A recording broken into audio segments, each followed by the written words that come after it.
నటసింహం బాలయ్య పేరు వింటేనే బాక్సాఫీస్ షేక్ అవుతోంది. ఆ రేంజ్ లో బాలయ్య సినిమాలు బ్లాక్ బస్టర్ హిట్ అయ్యాయి. బాక్సాఫీస్ వద్ద కలెక్షన్ల వర్షం కురిపిస్తున్నాయి. సినిమాలతో పాటు పాలిటిక్స్ లో కూడా ఎదురులేని వ్యక్తిగా కెరియర్ లో దూసుకెళ్తున్నాడు బాలయ్య. ఇప్పటికే అటు సినిమాల్లోనూ ఇటు రాజకీయాల్లోనూ హ్యాట్రిక్ విజయం సాధించాడు. అఖండ, వీరసింహారెడ్డి, భగవంత్ కేసరి సినిమాలు చూశాక మూవీ లవర్స్ అందరూ జై బాలయ్య నామాన్నే జపిస్తున్నారు.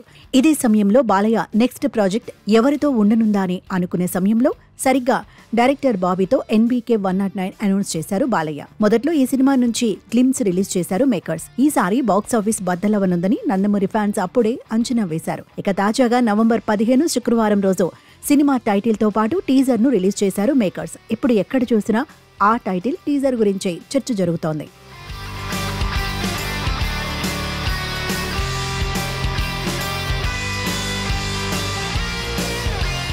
నందమూరి అభిమానులతో పాటు తెలుగు సినీ ప్రియులంతా ఎంతగానో ఎదురుచూస్తున్న సినిమా పేరు డాకు మహారాజ్. బాబీ కొల్లి ఈ సినిమాకు దర్శకత్వం వహిస్తున్నారు. భారీ బడ్జెట్ తో ఈ సినిమాను సూర్యదేవర నాగవంశీ, సాయి సౌజన్య నిర్మిస్తున్నారు. ఇప్పటికే రిలీజ్ అయిన ప్రచార చిత్రాలు విశేషంగా ఆకట్టుకుని సినిమాపై అంచనాలను రెట్టింపు చేశాయి. శుక్రవారం ఈ సినిమా టైటిల్ ని ప్రకటించి టీజర్ ని రిలీజ్ చేశారు మేకర్స్. ఈ సినిమాకు డాకు మహారాజ్ అనే టైటిల్ ని పెట్టారు.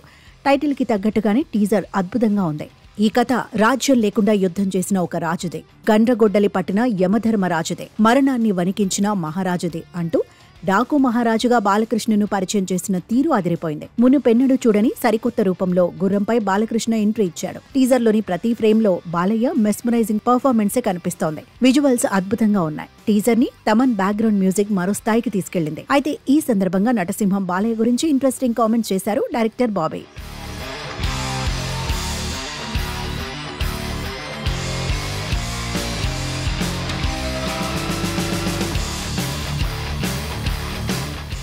సినిమాలో ఎక్కడ డూప్స్ లేవని స్వయాన బాలయ్యే అన్ని సీన్స్ చేశారన్నాడు డైరెక్టర్ బాబీ. గుర్రం ఎక్కింది, నడిపింది, యుద్ధానికి వచ్చేది కూడా నటసింహం బాలయ్యే అన్నాడు. మీరు చూసినవన్నీ ఒరిజినల్ షాట్స్ అని, తమన్ అద్భుతమైన మ్యూజిక్ కంపోజ్ చేశాడన్నాడు. తమన్ మ్యూజిక్ చూస్తే స్పీకర్స్ ఓనర్స్ తన మీద కేకలు వేస్తారేమోనని భయమేస్తుందన్నాడు. బాలకృష్ణని చాలా కొత్తగా చూపించాలని నేను, దర్శకుడు బాబీ ముందు నుంచి అనుకుంటున్నామన్నాడు ప్రొడ్యూసర్ నాగవంశీ. టీజర్ లో మీరు చూసింది చాలా చిన్నదని, సినిమాలో ఇలాంటివి ఎన్నో ఉన్నాయన్నాడు. మరోవైపు బాబీ చాలా గొప్ప సినిమా తీశారని, బాలయ్యతో ఇది తన 5వ సినిమా అన్నాడు మ్యూజిక్ డైరెక్టర్ తమన్. ఇక నందమూరి ఫ్యాన్స్ అయితే డాక్ మహారాజు సినిమా గురించి నెట్టింట్లో ఇంట్రెస్టింగ్ కామెంట్స్ చేస్తున్నారు. సంక్రాంతి కానుకగా జనవరి 12న రిలీజ్ కానున్న డాక్ మహారాజు సినిమా బాక్సాఫీస్ బూజు దులిపి కొత్త రికార్డులు క్రియేట్ చేయడం పక్కా అంటున్నారు. ఒకటైతే చెప్తాను, దాచుకున్నది యాక్చువల్గా midnight 1:30, 2 o'clockకి షూట్ జరుగుతుంది. 2:00 మీకు తెలియదు ఏం లేదు. జనరల్గానే యంగ్ హీరోసే టైర్డ్ అయిపోతారు. నైట్ షూట్ అంటేనే నైట్ షూటా అంటారు. అలాంటిది ఆల్మోస్ట్ 13 రోజులు 14 రోజులు ఒక ఎపిసోడ్ తీసాం. నైట్ 2 o'clockకి విపరీతమైన చలి. ఆ చలిలో గుర్రం ఎక్కాలి.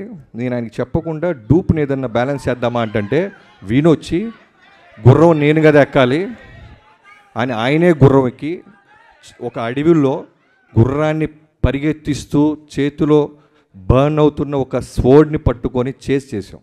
ఒక చిన్న మూమెంట్ క్యాప్చర్ చేసాం. సో అది మీకు మీరే ఆలోచించండి ఎలా ఉంటుందో. అలాంటిది ఒక డైరెక్టర్గా విట్నెస్ చేస్తున్నప్పుడు ఒక హీరో చేస్తుంటే ఎంత కిక్ వస్తుందో మనకి. అది బాలయ్య గారితో స్పెషల్.